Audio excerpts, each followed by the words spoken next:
Magandang araw sa atin mga kababayan sa Pilipinas at sa ibang bansa. Kumusta kayo natin? Ikaw po kayo sa Munti natin channel. Mga viewers natin hindi pa nakapag-subscribe, subscribe na tayo. Like na rin sa ating mga video para kung may mga bagong upload, ma-update tayo. Magbibigay lang tayo ng opinion at reaction tungkol sa panglimang suna ng ating Pangulo kahapon. Sa atin naman dito is, kung tama is pasalamatan natin, kung mali naman is punuhay natin.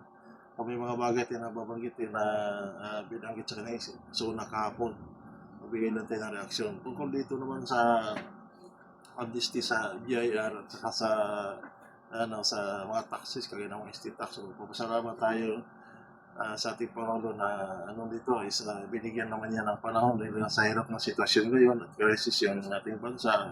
Talagang nararapat lang yun na bigyan naman natin ng amnesty. Pero hindi lang siguro si BIR, kundi maging sa mga sangay na rin natin ng gobyerno siguro, yung mga bayarin natin, yung mga SSS, mga pag-ibig, PhilHealth. So, sama na rin natin para maalis naman yung mga penalty. At hindi lang din siguro yan, pati siguro sa ating mga city hall sa buong bansa. Yung mga pagbabayad ng amilyar ng ating mga lupain, yung mga may lupa, siyempre, kung nalit yung pagbayad natin ng amilyar, may penalty sa mga business permit naman.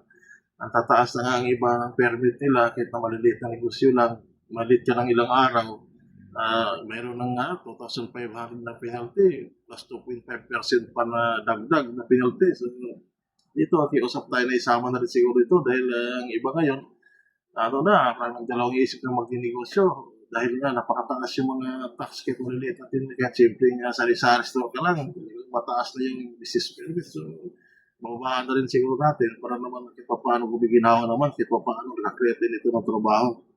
Tungkol naman dito sa sa korupsyon naman, so sinabi ng ating Pangulo na imbestigahan yung dating speaker. So dito naman, maganda naman yung dumaan sa tamang proseso, pero sana naman ito hindi lang former speaker, sa lahat siguro inakusahan na sa tamang proseso naman. Kaya siguro nakakabuti dito na yung Blue Ribbon ang mag-imbestiga dito para makita naman ang sabay ng Pilipino. Saka malaman na rin kung sino bang mga involved dito dahil hindi naman to magagawa di o kung si former speaker lang. So, malaga dito kasi is pera ng bayan ito, pera ng taong bayan. So, siyempre, karapatan din naman natin malaman yung proseso dahil kung idiretso naman ito sa ombudsman, hindi naman natin malalaman kung anong proseso ang ginagawa nila. So, kung sa bandang huli naman is mapawalang besa rin ang lahat. So, sayang din ang proseso. So, maganda dito sa Blue Ribbon para kung halimbawa naman hindi naman yung akusasyon sa kanya, malinis yung pangalan at makita ng sabayan ng Pilipino na talagang akusasyon lang ito. Yan ang mabuti siguro gawin natin. Sa Blue Ribbon, buksan ulit. Para naman may mga tao naman ang inakusahan dito, mga kasamahan niya, is malinis yung mga pangalan.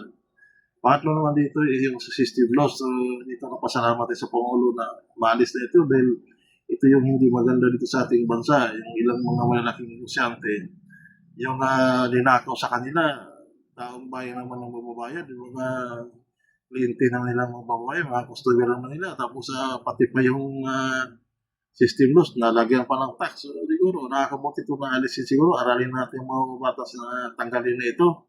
Kasi nga, napakamahal na nga ng binabayaran mo monthly, managdagang system loss.